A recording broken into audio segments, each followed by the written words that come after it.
All, welcome back to my YouTube channel. This is Divya Narang. हम लोग ने चैप्टर नंबर 4 बिगिन अप करना था, दैट इज़ योर की एलिमेंट्स ऑफ डेमोक्रेटिक गवर्नमेंट। जैसे कि आप लोगों ने अगर प्रीवियस लेसन देखा होगा तो you would have already understood what is your democratic government. Different forms of government हमने पढ़े थे कि मोनार्की होता है, डेमोक्रेटिक गवर्नमेंट होता है, डेमोक्रेसी क्या है। तो ये चीज़ें हम लोग ने ऑलरेडी लेसन नंबर 3 में कवर अप कर लिया है। अगर आपने लेसन 3 नहीं देखा है सो आई वुड प्रेफर कि पहले आप वो लेसन देख के फिर इसको कंटिन्यू करिए। पहली बात आती है डेमोक्रेसी। फिर से एक बार मैं रिपीट कर देती हूँ, व्हाट इज़ द डेमोक्रेसी या डेमोक्रेटिक गवर्नमेंट। तो people have the power to elect their leaders by the voting process. ठीक है, तो पीपल के पास पावर होती है कि वो अपने लीडर्स को इलेक्ट करते हैं, और जो लीडर्स होते हैं एज अ रिप्रेजेंटेटिव वो डिसीजंस लेते हैं और हमारे लिए हमें सर्व करते हैं, हमारी सेवा करते हैं, जनता की सेवा करते हैं।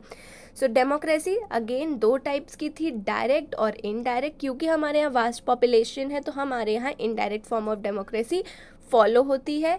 And how? Through the process of voting, representatives choose करते हैं, the process is elections. Correct? Okay, एक छोटू सा पॉइंट और आप इसमें देख लीजिए, देन हम कंटिन्यू करते हैं अपने मेन टॉपिक से।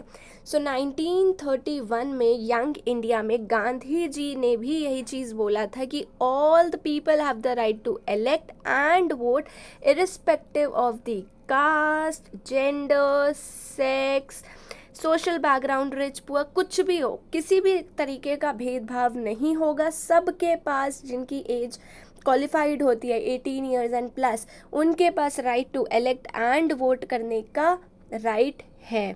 यहाँ पे ये चीज़ भी बताई गई है। नाउ अब जैसे कि आप लोग समझ गए हो कि democratic government, correct, democratic government अब आपको समझ में आ गई। लेकिन इस डेमोक्रेटिक गवर्नमेंट को वर्किंग रखने के लिए क्या एलिमेंट्स इसके होते हैं? There are 3 main elements. एक तो पार्टिसिपेशन। अगेन पार्टिसिपेशन मतलब हमारा क्या होगा? इलेक्शंस, वोटिंग, जिसमें पीपल पार्टिसिपेट करते हैं, अपने रिप्रेजेंटेटिव्स चूज करते हैं, तो that is your participation. Second is your we need to resolve the conflicts. अब जहाँ पे हमारा पार्टिसिपेशन होगा, इंडिया इतनी हाई पॉपुलेशन कंट्री है, ऑब्वियस ही बात है, डाइवर्स पॉपुलेशन है, डाइवर्स पीपल रहते हैं, तो कहीं ना कहीं कभी ना कभी हमारे जो व्यूज़ होंगे, थॉट्स होंगे, वो मैच नहीं करता है। गवर्नमेंट ने कोई रूल निकाला, हो सकता है उनके नज़रिए में उनका कुछ हो, सोच के निकाला हो पॉजिटिव वे में, बट हम लोगों के लिए दैट इज़ नॉट करेक्ट। कभी कुछ हो जाता है तो यहाँ पे कन्फ्लिक्ट्स आते हैं। अब उसको रिजॉल्व करना भी गवर्नमेंट का, सरकार का काम है।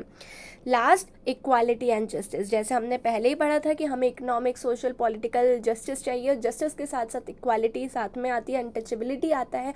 ये सारी चीज़ें उसको ख़त्म करना, अनटचेबिलिटी को, सबको इक्वल ट्रीट करना, नो डिस्क्रिमिनेशन, तो ये सारे एलिमेंट्स हैं जो कि हमारी एक डेमोक्रेटिक गवर्नमेंट को एक वर्किंग स्टेट पे रखती है। करेक्ट? अब जब भी हम बात करते हैं डेमोक्रेटिक गवर्नमेंट की, तो आपको एक चीज़ बहुत अच्छे से इसमें समझने की ज़रूरत है, मतलब ये आप अपने मेंस पॉइंट ऑफ व्यू से भी समझ सकते हो। तो जब भी हमारी डेमोक्रेटिक गवर्नमेंट की बात आती है तो इस पर्टिकुलर चीज़ को समझने के लिए, जिन्होंने सबसे ज़्यादा फेस किया था, इसको समझने के लिए, एलिमेंट्स ऑफ डेमोक्रेटिक गवर्नमेंट को समझने के लिए हमें समझना पड़ेगा साउथ अफ्रीका के बारे में एक चीज़। साउथ अफ्रीका में क्या था? वहाँ पे हमारा अपार्थाइड रूल था, मीन्स वहाँ पे डिस्क्रिमिनेशन था based on the colour, based on the skin colour.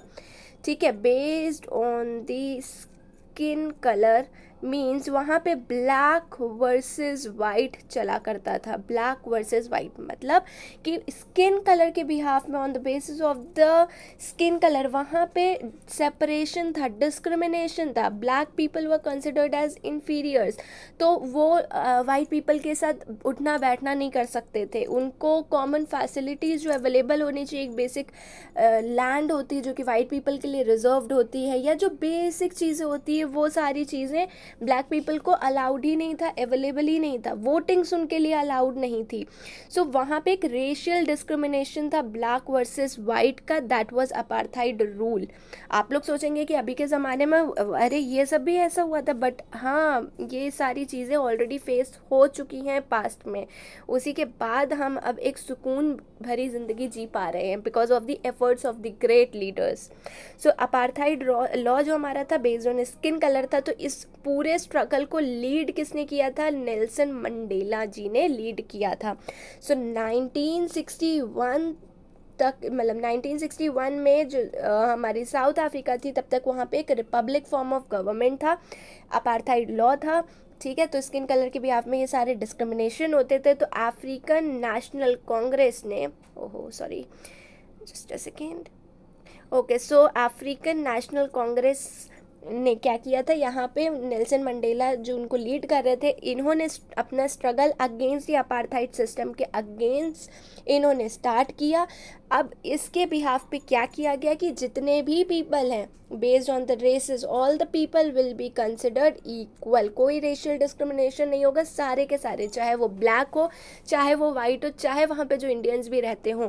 So all the black and all the people of all the races are now considered equal under this struggle which was led by Nelson Mandela.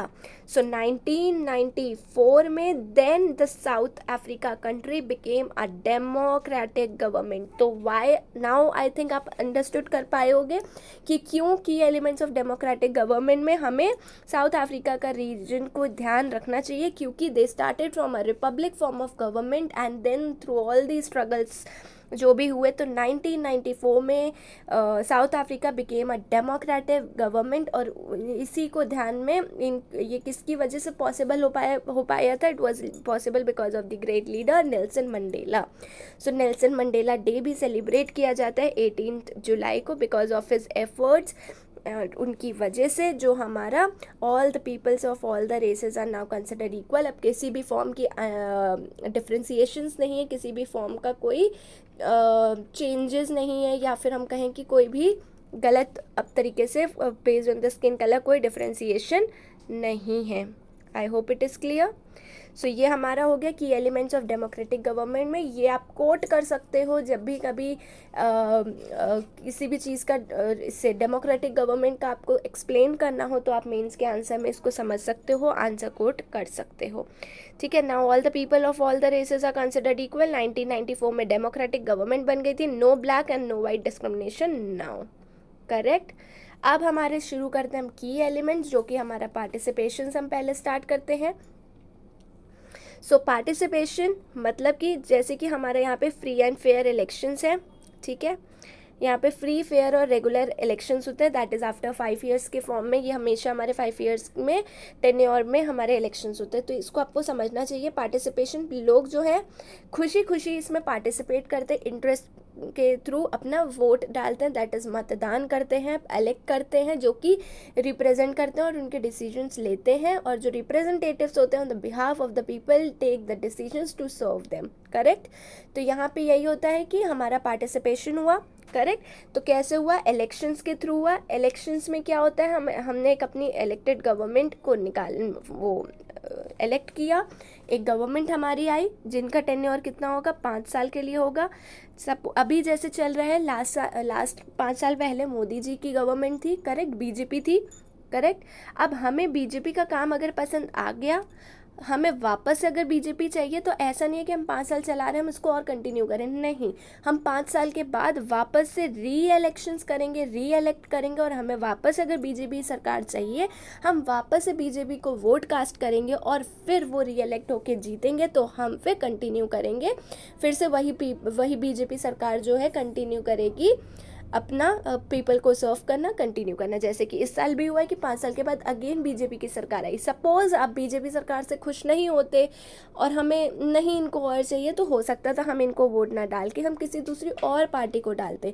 So elections होंगे, हम government elect करते हैं 5 साल के लिए. 5 साल के बाद वापस से री इलेक्शन होगा. मे बी आप उन्हीं को अपॉइंट करो, इलेक्ट करो, या मे बी आप किसी और पार्टी को करो. तो पार्टिसिपेशन हमेशा हमारा 5 साल के बाद ही री इलेक्शंस होगा.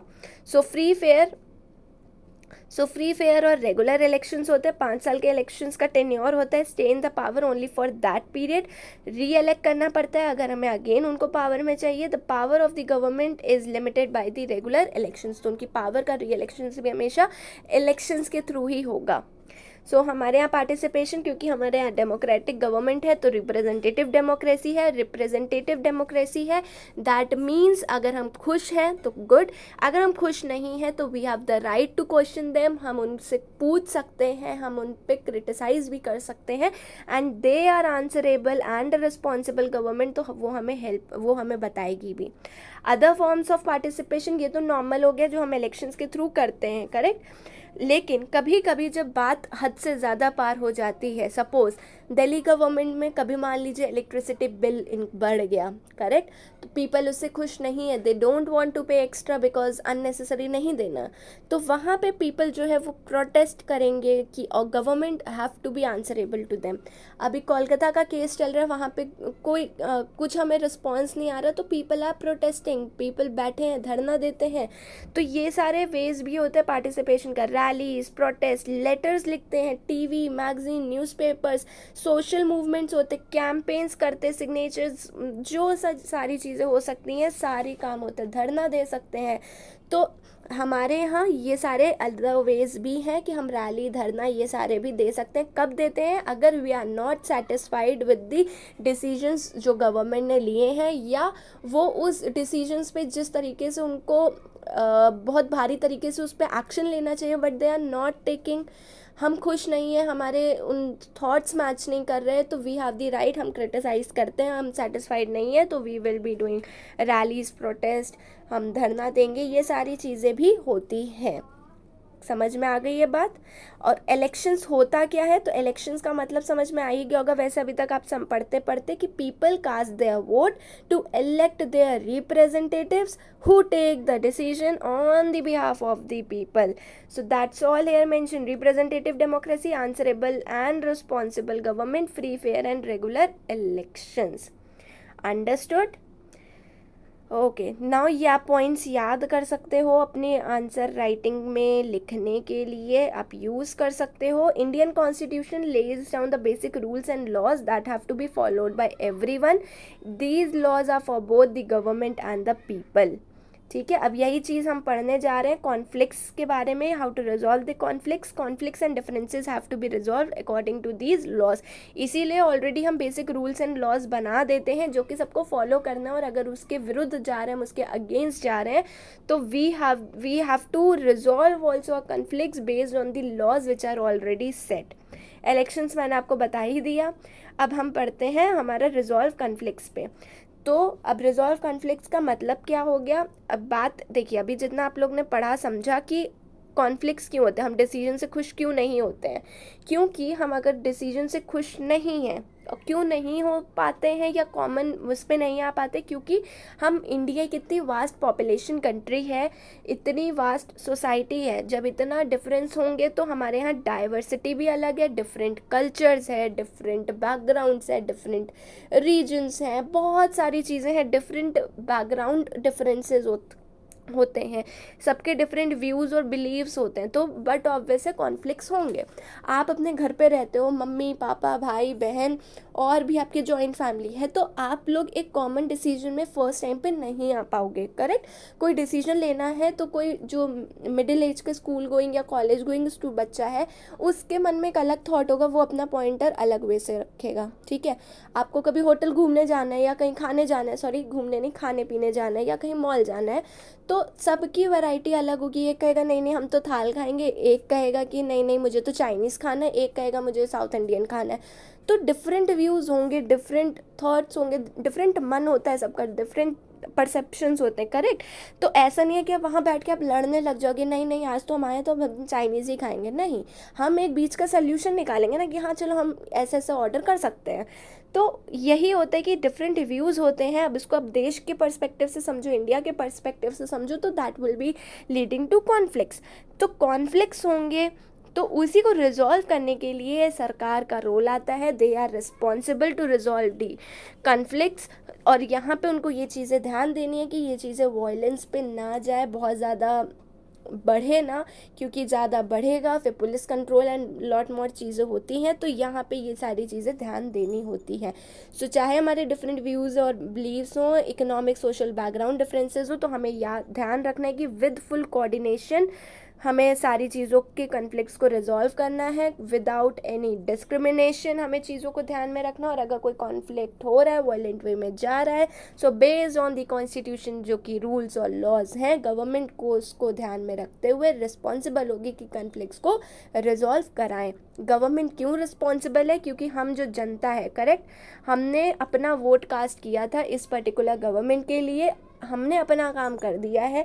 अब गवर्नमेंट का काम है उसी जनता की सेवा करना, उनके इश्यूज़ को सुनना, उनको कोऑर्डिनेट करते हुए without any form of discrimination, किसी भी तरीके का भेदभाव ना होते हुए भी किसी भी गलत तरीके से ना हो, और सारे रूल्स एंड रेगुलेशंस के तहत जनता की सेवा करे, और सारे कन्फ्लिक्ट्स, उनकी बातें आंसरेबल हो, और सारी चीज़ों को समझे and resolve the conflicts. So this was all about your conflicts. ठीक है, अब अगला पॉइंट और आखिरी पॉइंट इस चैप्टर का आता है, that is your equality and justice. Preamble में हमने ऑलरेडी देखा था इक्वालिटी, जस्टिस हमारी economic, social and political background में होती है। तो इक्वालिटी एंड जस्टिस जो दोनों ही हैं, दीज आर इनसेपरेबल, क्योंकि हमारा जस्टिस, हमारा जो की आइडिया होता है डेमोक्रेटिक गवर्नमेंट का, that is a commitment to equality and justice. As per doctor B.R. Ambedkar also, उन्होंने भी यही बोला था कि सच प्रैक्टिसेस मतलब जो डिस्क्रिमिनेशन है वो कंटिन्यू नहीं होना चाहिए, और जस्टिस तभी अचीव हो पाएगा जब पीपल इक्वालिटी के साथ इक्वली ट्रीट किए जाएंगे without any form of discrimination. तो justice can be achieved if the people are treated equally, correct. So ये दोनों इंसेपरेबल हो गए। अर्लियर प्रैक्टिस होती थी अनटचेबिलिटी, जो कि अब बैन हो चुकी है and can not be practice. So he realise such practices must not continue, justice can be achieved if the people are treated equally. ठीक है, अब अनटचेबिलिटी का जो मैंने यहाँ पे जिक्र करा है, ठीक है, अनटचेबिलिटी के बारे में जो यहाँ पे बोला है, सो पहले क्या होता था हमारी सोसाइटी में, upper caste people, lower caste people होते थे। Lower caste were treated as inferiors, upper caste मतलब उच्च दर्जे के लोग हैं जिनके पास सारे राइट्स और सारी चीज़ें हैं। सो कास्ट हमारी सोसाइटी में दो कास्ट हो गई। अब लोअर कास्ट वाले पीपल में अब यहाँ पे होता था untouchability. That means lower caste वाले पीपल के पास ना एजुकेशन के राइट्स हैं, ना इक्वल रिसोर्सेज हैं, मिनिमम बेसिक रिसोर्सेज भी नहीं है, वोट भी कास्ट नहीं कर सकते थे, ट्रांसपोर्ट, हेल्थ फैसिलिटीज़ ही नहीं थी, तो कोई फैसिलिटीज़ नहीं थी। तो जब इक्वालिटी नहीं होगी तो जस्टिस भी नहीं मिल पाएगा, करेक्ट। सो जब पीपल इक्वली ट्रीट होंगे दैट मीन्स वहाँ पे जस्टिस भी आएगा। तो इस अनटचेबिलिटी को बैन किया गया था bye the law, and it is mentioned under article number 17 कि यहाँ पे हमने अनटचेबिलिटी को अबॉलिश किया था and was banned by the law. So this was one important point. Untouchability से रिलेटेड आर्टिकल नंबर 17 है जिसको आपको याद रखना है। So I hope you have understood this chapter. ये छोटा सा टॉपिक था बट हाँ आपको पता होना चाहिए। सो यहाँ पे की एलिमेंट्स हमने पढ़ लिए, डेमोक्रेटिक गवर्नमेंट के, पार्टिसिपेशन समझा, कॉन्फ्लिक्ट्स रिजॉल्व समझा, इक्वालिटी एंड जस्टिस समझा। तो यही सारे टर्म्स एंड फीचर्स आपका पूरा डेमोक्रेटिक गवर्नमेंट में आप यूज़ करके, एक्सप्लेन करके आप अपना बढ़िया सा आंसर राइटिंग कर सकते हैं। साथ ही साथ हमने अपार्थाइड रूल के बारे में भी समझा जो कि साउथ अफ्रीका के बारे में बताया था, तो वो भी एक इम्पॉर्टेंट पॉइंट है। नेल्सन मंडेला के बारे में आप पढ़ सकते हो अपनी तरफ से और extra to have a better knowledge, and again this can be use in your mains answer writing. So I hope you have understood the lesson and had a wonderful learning. So इसी के साथ बने रहिए हमारी NCERT series में, and we will continue with our next lesson. और जल्दी मिलते हैं। Keep learning, keep watching, have a wonderful day, bye bye.